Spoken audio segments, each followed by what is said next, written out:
लगभग 1 बजे का समय था। काले कपड़े पहनी एक औरत जिसने अपना चेहरा कपड़े से ढका हुआ था, हाथ में एक काले रंग की पोटली लिए चौराहे की तरफ बढ़ रही थी। चौराहे पर पहुंचकर वो रुक गई और उसने उसी पोटली से कुछ सामग्री निकाली। एक नींबू जिस पर अनगिनत पेंस चुभाई गई थी और साथ में एक लाल साड़ी और उसके ऊपर सुहागन का श्रृंगार रखकर उसने वहां पर एक दिया जलाया और उस पोटली को वहीं छोड़कर वो उल्टे रास्ते वहां से बड़ी ही तेजी से निकल गई।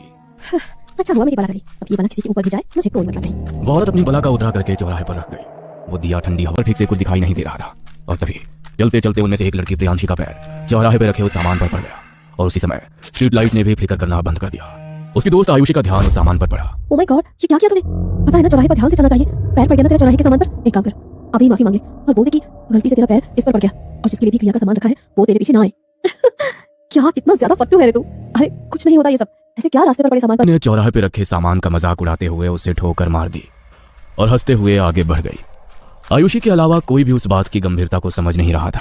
आयुषी तो भगवान का नाम लेते हुए आगे बढ़ गई, लेकिन प्रियांशी नहीं जानती थी कि उसने अपने सर पर कितनी बड़ी आफत मोल ले ली है।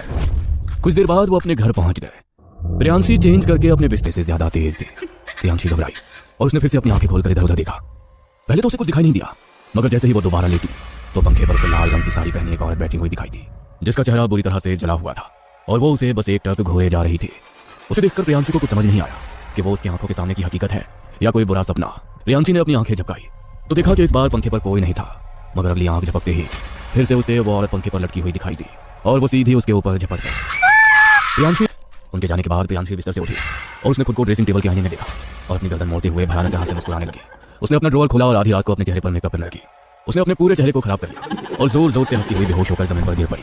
सुबह जब नाश्ते के टाइम पर वो बाहर नहीं आई तो उसकी मम्मी ने उसके कमरे का दरवाजा खटखटाया, मगर उसने दरवाजा नहीं खोला। उसकी माँ जब दरवाजा खोलकर अंदर आई तो वो उसी हालत में नीचे जमीन पर पड़ी थी। उसे देखकर उसकी माँ बुरी तरह डर गई। ये क्या हो गया प्रियांशी को? सुनिए जी, अंदर आइए। प्रियांशी के पापा जल्दी से अंदर दौड़ कर आए और उसे देखकर वो भी घबरा गए। उन्होंने उसके चेहरे पर पानी छिड़का। प्रियांशी को हल्का होश आया तो उन्होंने उसे सहारा देकर बिस्तर पर बैठाया। ये क्या हाल बनाया हुआ है तूने अपना? तू जमीन पर कैसे गिर गई थी? कल जब तू घर आई उसके बाद से न जाने कैसी कैसी अजीब हरकतें कर रही है। कल कुछ हुआ था क्या तेरे साथ जो तू हमें बता नहीं रही? प्रियांशी बस एक था। उसके पापा ने झटपट उसे उठाया और बिस्तर पर बैठाया और तभी वो बेहोश हो गई। मुझे इसकी हालत ठीक नहीं लग रही अनीता, शायद हमें इसे डॉक्टर के पास लेकर जाना चाहिए। मुझे तो लगता है हमारी बेटी को डॉक्टर की नहीं बल्कि किसी तांत्रिक की जरूरत है। इसकी हालत नहीं देख रहे क्या आप? अरे तुम औरतों को तो इस झाड़ फूक के अलावा कभी कुछ और पूछता ही नहीं है। चुप करो तुम, मैं डॉक्टर के पास लेकर जा रहा हूँ इसे। मनोहर और अनीता प्रियांशी को अस्पताल लेकर गए। उन्होंने डॉक्टर को जो बताया उससे डॉक्टर को लगा कि शायद प्रियांशी के दिमाग पर किसी बात का गहरा असर पड़ गया है। उन्होंने उसे एडमिट किया। जिस वार्ड में वो एडमिट थी उस रूम में एक इसीलिए आप परेशान मत होइए। ये सब तो क्या बोल रही है बेटा?